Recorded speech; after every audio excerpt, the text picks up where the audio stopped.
Hello বন্ধুরা, আমার নাম সুমায়া। আমার দেবর আমাকে সব সময় লক্ষ্য করত। সে ছিল খুব সরল। একদিন আমি ঘরে একা কাপড় বদলাচ্ছিলাম। হঠাৎ আমার দেবর রিঙ্কু বিনা অনুমতিতে ঘরে ঢুকে পড়ল। তার চোখ পড়ল আমার কমলার উপর। এমন পরিস্থিতিতে লেবরকে পাশে দেখে আমি লজ্জায় জল হয়ে গেলাম। ভাবলাম হয়তো সে কিছু দেখেনি, কিন্তু এটাই ছিল আমার সবচেয়ে বড় ভুল। আমার বিয়ে হয়েছে মাত্র ৩ বছর, আর আমার স্বামীর সঙ্গে আমার জীবন সুখের ছিল। আমাদের পরিবারে আমার স্বামী ছাড়াও তার ছোট ভাই অর্থাৎ আমার দেবর থাকত। আমার দেবর রিঙ্কু আমার চেয়ে বয়সে ছোট ছিল, আর আমার কাছে সবসময় ছোট ভাইয়ের মতোই ছিল। কিন্তু গত কিছুদিন ধরে কিছু অদ্ভুত ঘর ছিল। রিঙ্কুর ব্যবহার আমার প্রতি বদলে যাচ্ছিল। সে আমাকে একটু বেশি মনোযোগ দিয়ে দেখত। প্রথমে আমি এটা উপেক্ষা করলাম, ভাবলাম হয়তো আমার ভুল ধারণা। কিন্তু ধীরে ধীরে বুঝতে পারলাম এটা আমার ভ্রম নয়। আমি যেখানেই যেতাম সে আমার দৃষ্টির সামনে আসার চেষ্টা করত। তার চোখে এক অদ্ভুত অস্থিরতা আর জেদ ছিল। একদিনের কথা, আমি রান্নাঘরে খাবার তৈরি করছিলাম। হঠাৎ মনে হলো কেউ যেন আমাকে দেখছে। পিছন ফিরে দেখি রিঙ্কু দরজার কাছে দাঁড়িয়ে, তার চোখ আমার উপর স্থির। তার এই আচরণে আমার খুব অস্বস্তি হলো, কিন্তু আমি কিছু বললাম না, শুধু চোখ নামিয়ে নিজের কাজে মন দিলাম। কিন্তু রিঙ্কুর এই ব্যবহার এখানেই থামেনি। সে আরও কয়েকবার এভাবে আমাকে দেখেছে। তার এই মনোভাবে আমি অস্বস্তি বোধ করতে শুরু করলাম। তার চোখে এক অদ্ভুত চমক ছিল, যেন সে আমাকে কিছু বলতে চায়, কিন্তু বলতে পারছে না। আমি বুঝতে পারছিলাম না সে কি চায়। আমি আমার স্বামীর সঙ্গে এ বিষয়ে কথা বলার কথা ভাবলাম, কিন্তু মনে হলো হয়তো এটা আমার ভ্রম। আমি চাইনি এই বিষয়ে বাড়িতে কোনো ঝামেলা হোক, তাই চুপ থাকাই ভালো মনে করলাম। কিন্তু একদিনের ঘটনা আমার সব ধৈর্য ভেঙে দিল। সেদিন আমার স্বামী বাড়িতে ছিলেন না, তিনি কাজে বাইরে গিয়েছিলেন। আমি আমার ঘরে বসে কিছু সেলাই করছিলাম। হঠাৎ রিঙ্কু ঘরে ঢুকল। তার চোখে সেই জেদ আর অস্থিরতা। কিছু না বলে সে দরজা বন্ধ করে দিল। আমার কাছে এসে দাঁড়াল। তার এই আচরণে আমার হৃৎপিণ্ড দ্রুত লাফাতে শুরু করল। আমি ভয় পেয়ে গেলাম। রিঙ্কু, কি ব্যাপার? আমি জিজ্ঞেস করলাম। সে আমার দুর্বলতা বুঝে ফেলেছিল। চুপচাপ চলে গেল, কিন্তু তার জেদ ছাড়েনি। সে চলে যাওয়ার পর আমি কাজ শুরু করলাম, কারণ স্বামী সাধারণত সন্ধ্যা ৬টার দিকে ফিরত। আমি চাইছিলাম তার ফেরার আগেই নিজের ঘরে বন্ধ হয়ে যায়, কিন্তু সে তাড়াতাড়ি বাড়ি ফিরল। আমি জিজ্ঞেস করলাম কেন? সে বলল, আজ পড়াশোনায় মন বসেনি, তাই তাড়াতাড়ি ছুটি নিয়ে চলে এসেছি।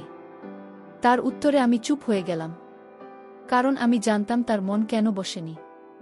তার মাথায় কি চলছে? তার মাথায় আমার সাদা কমলার কথাই ঘুরছিল।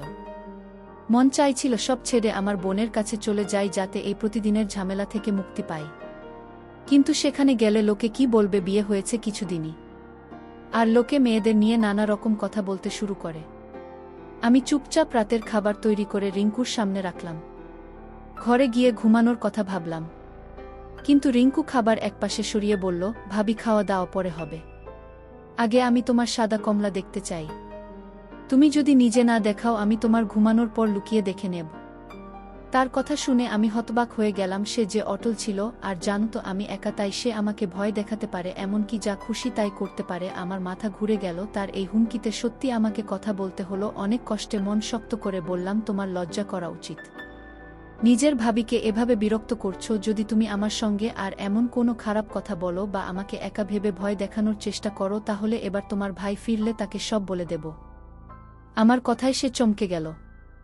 আমি বললাম, তোমাকে দেখে মনে হয়েছিল তুমি কোনো গলিত লোহার টুকরো। তোমার আসল রূপ একদম আলাদা।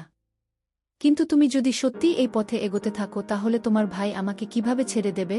শখ একবার শুরু হলে শেষ হয় না, বারবার বাড়তে থাকে। তাই ভালো হয় তুমি তোমারই জেদ ছেড়ে দাও। কিন্তু সে আমার কোনো কথার জবাব দিল না।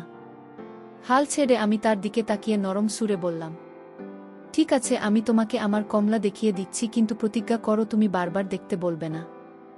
আর এই কথা ভুলে যাবে। যতটা দেখার আজই দেখে নাও, আর কখনো কাউকে এই কথা বলবে না। আমার বিবাহিত জীবনে এক অদ্ভুত ঘটনা ঘটল। আমার দেব ওর আমার সঙ্গে এমন কিছু করল যা আমি কখনো ভুলতে পারব না। সে আমাকে কথা দিল যে সে কাউকেই কথা বলবে না, কিন্তু সে বারবার আমার কাছে আমার সাদা কমলা দেখার জেদ করত। একদিন যখন বাড়িতে কেউ ছিল না, সে আমাকে বলল, ভাবি, আমি আরেকবার তোমার কমলা দেখতে চাই। আমার মনে ভয় ছিল, তবু আমি তাকে স্টোর রুমে নিয়ে যাওয়ার সিদ্ধান্ত নিলাম। আমি আলো জ্বালালাম আর তাকে বললাম, তাড়াতাড়ি কমলা দেখে নিয়ে চলে যাও। সেই স্টোর রুম এর দরজা বন্ধ করে আমাকে ভয় দেখাতে লাগল। আমি তাকে থামানোর অনেক চেষ্টা করলাম, কিন্তু সে আমার কথা শুনল না। আমার বিবাহিত জীবনের প্রশ্ন ছিল, আর আমি ভয় পাচ্ছিলাম যে এই কথা যদি কারোর কাছে পৌঁছে যায় তাহলে আমার জীবন শেষ হয়ে যাবে। কারণ এমন জিনিস আমি কতদিন আর কিভাবে মানুষের চোখ থেকে লুকিয়ে রাখতে পারি? শ্বশুরবাড়িতে এটা সম্ভব ছিল না।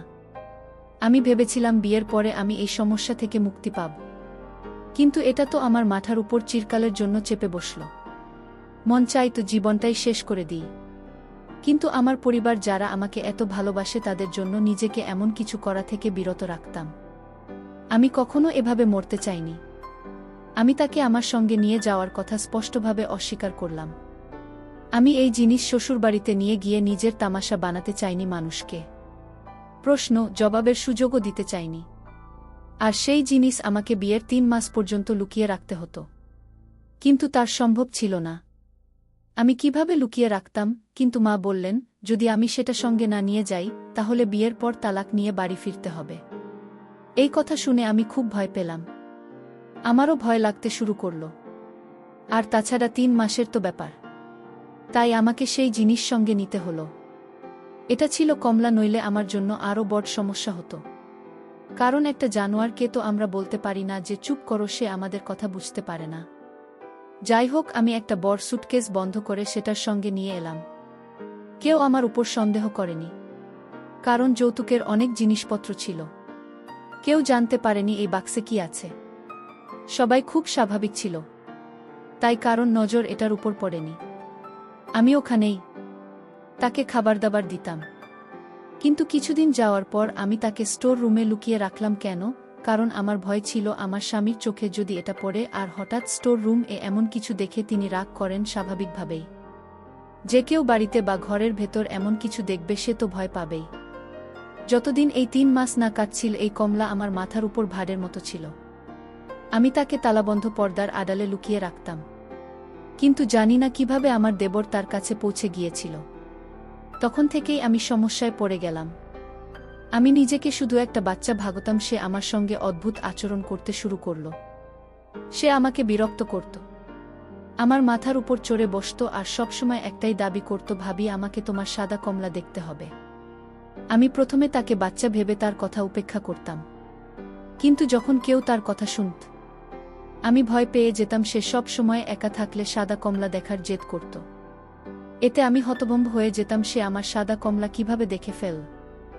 একদিন আমি রিঙ্কুকে জিজ্ঞেস করলাম, তখন সে বলল, কয়েকদিন আগে যখন তুমি চুপি স্যার এর স্টোর রুম এ গিয়েছিলে আমিও তোমার পিছু পিছু গিয়েছিলাম, আর তখনই আমি তোমার সাদা বিড়ালটা দেখে ফেলেছি। তারই কথায় আমি খুব লজ্জা পেলাম। আমার মুশকিল আরও বেড়ে গেল। তাই তাকে চুপ করানোর জন্য আমি তার দাবি পূরণ করতে শুরু করলাম। তাকে খুশি রাখতে আমি তার পছন্দের খাবার বানানো শুরু করলাম।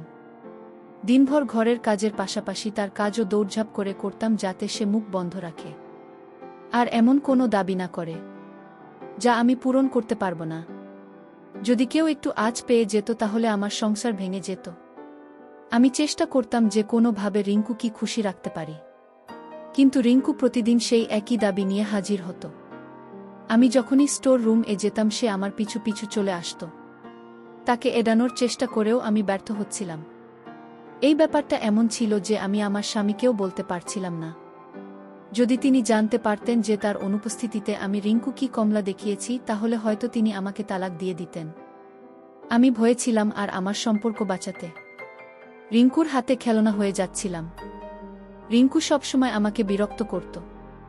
একদিন আমি ভয় পেয়ে তাকে বললাম, সেজন্য আমাকে এভাবে বিরক্ত না করে। আমার ভয় দেখে সে বলল, সে চেষ্টা করে কিন্তু তার জেদ ছাড়েনি। সে আমার মাথার উপর চড়ে থাকত, আর আমি চেষ্টা করতাম তাকে কোনো সুযোগ না দিতে। কিন্তু একদিন তাকে সুযোগ মিলিয়ে গেল। সেদিন বাড়ির সবাই একটা বিয়েতে গিয়েছিল। আমার শরীরটা ভাল ছিল না, তাই আমি যেতে পারিনি। আর রিঙ্কু আমার সঙ্গে থেকে গেল। সারাদিন সে আমাকে বিরক্ত করল।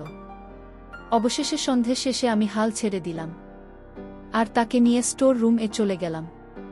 ভাবলাম একবার তাকে দেখিয়ে এই ঝামেলা থেকে মুক্তি পাব। আর তাকে কথা দিয়ে আসব যে সে আর কখনো কমলা দেখার জেদ করবে না। কিন্তু এটা ছিল আমার কপালের দোষ। সে সাদা কমলাটাকে কাছ থেকে দেখতে উদ্গ্রীব ছিল। আমি স্টোর রুমের আলো জ্বালালাম আর সে পুরো উৎসাহে এগিয়ে গিয়ে আমার সাদা কমলা দেখতে লাগল। বাচ্চাদের মতো খুশি হতে দেখে আমার মনে হলো এখনও সে ভেতরে সেই জেদি বাচ্চাটাই, শুধু তার কদ বড় হয়েছে। তারপর সে ফোন বের করতে শুরু করল। তার উদ্দেশ্য বুঝতে পেরে আমি হতভম্ব হয়ে গেলাম। আমি তাকে থামানোর অনেক চেষ্টা করলাম, কিন্তু সে জোর করে আমার কমলার দিকে ক্যামেরা তাক করে একসঙ্গে অনেকগুলো ছবি তুলতে লাগল। নিজের মতো কাজ করে সে চলে গেল। আমি সেখানে বসে ফুপিয়ে ফুপিয়ে কাঁদতে লাগলাম। আমার ভয় হচ্ছিল যে সেই ছবিগুলো সবাইকে দেখিয়ে দেবে। 4 দিন ধরে সে নিজে খুব খোলামেলাভাবে সাদা কমলাটা দেখত। যখন বাড়ির সবাই ফিরল, আমি একদম মলিন হয়ে গিয়েছিলাম। আমার স্বামী আমার মুখের বিবর্ণ ভাব আর বিপর্যস্ত অবস্থা দেখে ঘাবড়ে গেলেন। তিনি আমার খেয়াল রাখতে শুরু করলেন, চিন্তা করতে লাগলেন। তারই যত্ন আর ফিকের দেখে আমি আরও বিষণ্ণ হয়ে পড়লাম। কারণ আমি একজন ভালো মানুষকে ঠকাচ্ছিলাম। বারবার জিজ্ঞেস করায় আমি আমার পরিবারকে কমলার ব্যাপারে সবকিছু বলে দিলাম। আমি আমার স্বামীকেও বললাম যে আমি ছোটবেলায় জন্মের পর থেকেই খুব অসুস্থ থাকতাম। 18 বছর বয়স পর্যন্ত আমার পরিবার আমার জন্য সব রকম চিকিৎসা করিয়েছিল, কিন্তু কোনো ফল হয়নি। হতাশ হয়ে আমার মা আমাকে একজন বাবার কাছে নিয়ে গিয়েছিলেন। তিনি আমার অসুখের কারণ বাতলে দিয়েছিলেন। বাবা ছিলেন একজন অদ্ভুত মানুষ। তিনি আমার মাকে বলেছিলেন আমার অসুখের চিকিৎসার জন্য কিছু নিয়ম মানতে হবে, নইলে আমি আবার অসুস্থ হয়ে পড়ব। আমার মা বাবার কথা মেনে একটা অদ্ভুত সাদা কমলার সঙ্গে রাখা শুরু করলেন। অনেকের কাছে এটা অদ্ভুত মনে হতো, তাই বাড়িতে এসে আমার পরিবার সেই সাদা কমলাটাকে সব সময় লুকিয়ে রাখত, যাতে অচেনা মানুষ এটা জানতে না পারে। আমি ওই ব্যাপারে সবসময় সতর্ক থাকতাম। যখন আমার বিয়ের বয়স হলো, বাবা বললেনই কমলার বাচ্চাটাকে শ্বশুরবাড়িতে সঙ্গে নিয়ে যেতে হবে, নইলে আমি অসুস্থ হয়ে পরব বা তালাক নিয়ে ফিরে আসব। আমি সেই সাদা কমলার বাচ্চাটাকে শ্বশুরবাড়িতে লুকিয়ে নিয়ে এসেছিলাম। আমি সাদা কমলাটাকে বাড়িতে রেখেছিলাম, আর কাউকে কিছু টের পেতে দিইনি। আমি চুপিচাপি স্টোর রুম এ যেতাম আর তাকে খাওয়াতাম পান কর। কিন্তু আমার দেবর কিভাবে জানো সেই সাদা কমলাটা দেখে ফেল, আর তার কাছ থেকে দেখার শখ জেগে গেল। আমি যখন ছোট ছিলাম, আমার পরিবারে একটা কুসংস্কার ছিল যে কমলা কোনো মামা বা কোনো অশুভ ঘটনার কারণ হতে পারে। এই কারণে একদিন আমার ভাই একটা কমলা ধরে এনে আমাদের বাড়িতে বন্দি করে রেখেছিল। আমি এই ব্যাপারে মোটেও বিশ্বাস করতাম না, কিন্তু পরিবারের চাপ আর কুসংস্কারের কারণে আমিও সে কমলা দেখে ভয় পেতে শুরু করলাম। একদিন আমার স্বামীর বন্ধুরা আমাদের বাড়িতে এলেন। আমার ভাই তাদের সেই সাদা কমলাটা দেখিয়ে দিল। আমি বুঝলাম এবার তারা সবাই এটা দেখে কোনো অসুখের কথা বলবে। আমি আমার স্বামীকে পুরো ঘটনাটা বলতে বলতে কেঁদে ফেললাম। আমার স্বামী, যিনি খুব বুদ্ধিমান আর শিক্ষিত, আমার সব কথা শুনলেন আর আমাকে বোঝালেন যে মানুষের জীবন মৃত্যু শুধু উপরওয়ালার হাতে। তিনি আমাকে আরও বললেন, একটা নিষ্পাপ প্রাণীকে তার মায়ের থেকে দূরে রেখে বন্দি করে রাখা ভুল। তিনি বললেন অসুখের চিকিৎসা করানো উচিত, কিন্তু এর জন্য নিষ্পাপ প্রাণী বা পাখিদের বন্দি করা একদম ভুল আর পাপ। আমার স্বামী আমাকে বোঝালেন উপরওয়ালা যখন অসুখ দেয় তখন তার চিকিৎসাও দেয়। আমাদের চিকিৎসার জন্য নিষ্পাপ প্রাণী বা পাখিদের বন্দি করা উচিত নয়। তিনি আরও বললেন, আজকাল এটা একটা ফ্যাশন হয়ে গেছে, কিন্তু এটা শুধুই প্রতারণা আর কুসংস্কার। তার কথাগুলো আমার মন আর মাথায় গভীর প্রভাব ফেলল। আমি সিদ্ধান্ত নিলাম এবার আমি এই কমলাটাকে মুক্ত করে দেব। পরের দিন আমি নিজের হাতে তাকে মুক্ত করে দিলাম। জঙ্গলে তাকে ছেড়ে দিতে দিতে আমার মনে একটা হালকা ভাব এল, যেন আমি কোনো ভার থেকে মুক্ত হয়ে গিয়েছি। সেই দিন থেকে আমি কুসংস্কারকে আমার জীবন থেকে বাদ দেওয়ার সংকল্প নিলাম। আমি আমার পরিবারের সঙ্গেও এই বিষয়ে কথা বললাম আর তাদের বোঝালাম যে কুসংস্কারের আমাদের জীবনে কোনো স্থান নেই। রিঙ্কু, যে এই পুরো ঘটনার সাক্ষী ছিল, সেও আমার কাছে ক্ষমা চাইল। সে স্বীকার করল যে তার জন্যই বাড়িতে এত টেনশন হয়েছিল।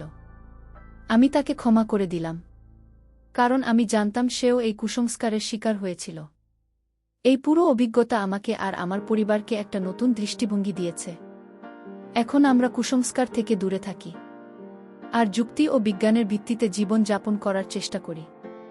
আমি নিজের কাছে কথা দিয়েছি আমি আমার সন্তানদেরও এই ধরনের কুসংস্কার থেকে দূরে রাখব আর তাদের যুক্তিবাদী চিন্তাভাবনার জন্য উৎসাহ দেব। বন্ধুরা, আশা করি তোমাদের আমার গল্পটা পছন্দ হয়েছে। গল্পটা ভালো লেগে থাকলে ভিডিওতে লাইক করো, চ্যানেলে নতুন হলে সৌম্যের ভয়েস সাবস্ক্রাইব করো।